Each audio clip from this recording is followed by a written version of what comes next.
Hey man, what's your name? Magic from Rochester, New York. Magic from Rochester, New York. Where are we right now? Right now we are outside of Steamboat Springs. Steamboat Springs. Yeah, we're about halfway, man. Congratulations. Almost. What are you doing here on this trail, man? Well, the universe got a funny way of putting you where you need to be, right when you need to be there. Here I am. Yeah, you've hiked other trails? I hiked the AT in 2014 and PCT in 2018. Awesome. You got them spaced out nice. What advice would you give somebody if they were sitting at home and they're like always thinking, I'd love to do a long trail? What advice would you give them, man? You just got to get up and go. Yeah. Trust yourself. Outstanding. Thank you very much, man. Awesome, man. Happy hiking. Same to you.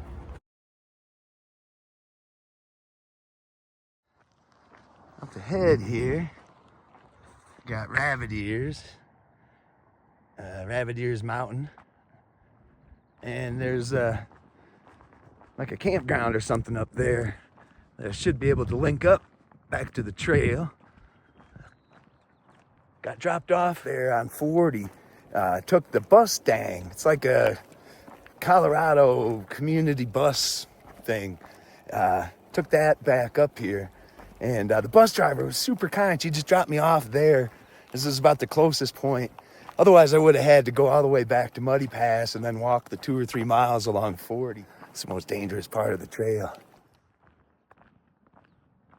Steamboat Springs. It was quite a hopping place. It was stretched out real far, but they also had like a little community bus that you could ride for free to get to the stores and all that. It was nice.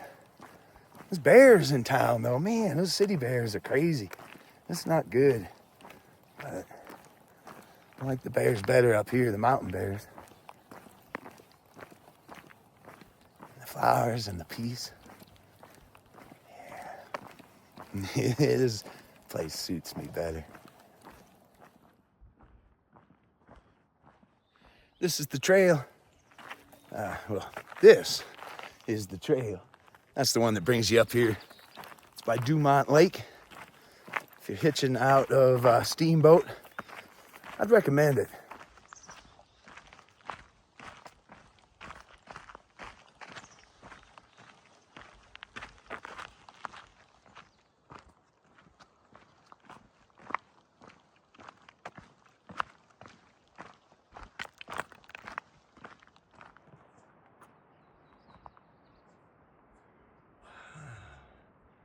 What a beauty.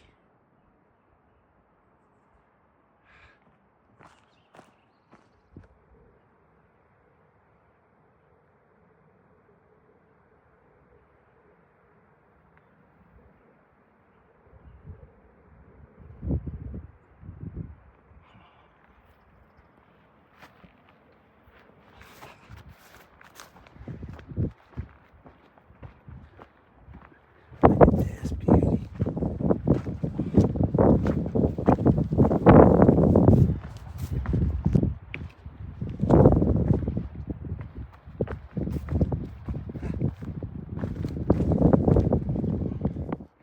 There's just a young one on the trail here.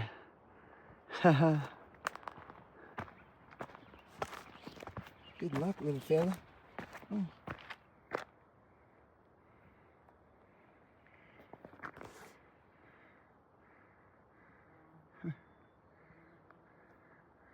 Where's your mama and your papa?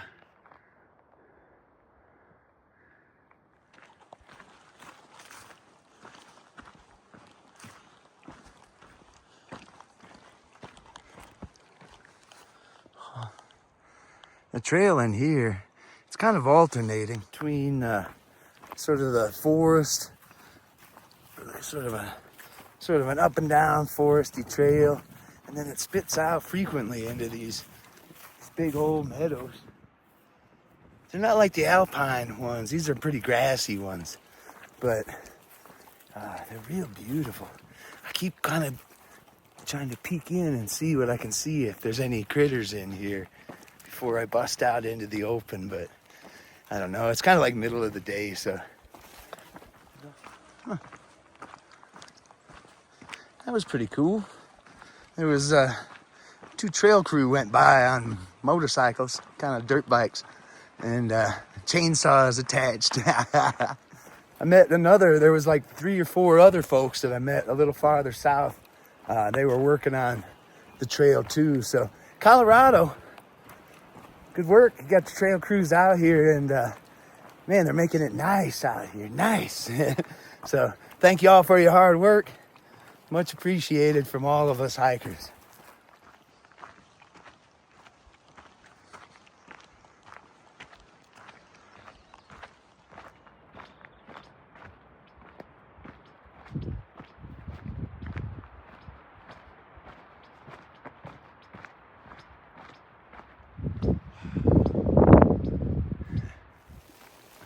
Got one of those rare sunny rains.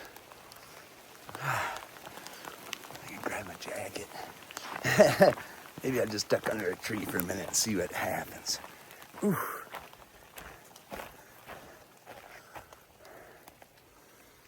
This is where the skeeters are most abundant, though. There we go. Guess, sunny rains.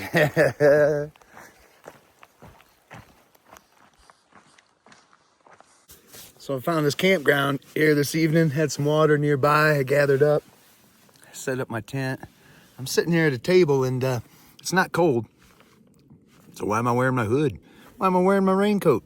Because there's like lots and lots of skeeters out. This area is just full of lakes. I think it's glaciers and stuff. I think they're like kettle lakes, but man, there's no peace here in my camp today. Sorry. Just thick. And just like, ooh. I've seen worse in Wisconsin and in Oregon before, but I don't know. They keep you on your toes. Gosh, man. I'm gonna be bailing into my tent as soon as I'm done eating here, and yeah. Oof. All right. There's a bunch.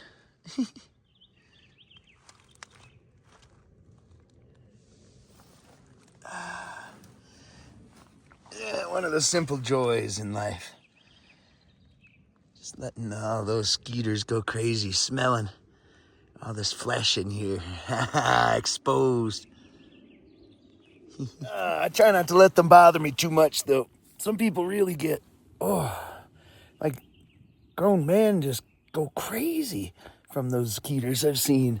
But you kind of learn just to deal with them. Like, I don't know, their presence shouldn't bother you. When they bite you, you can just smash them.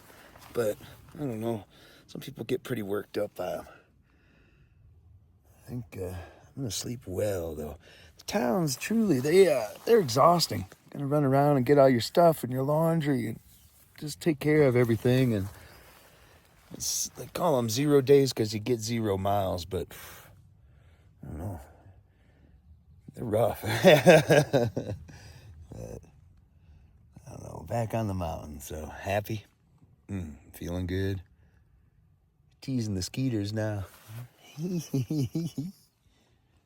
Ah, yeah. All right.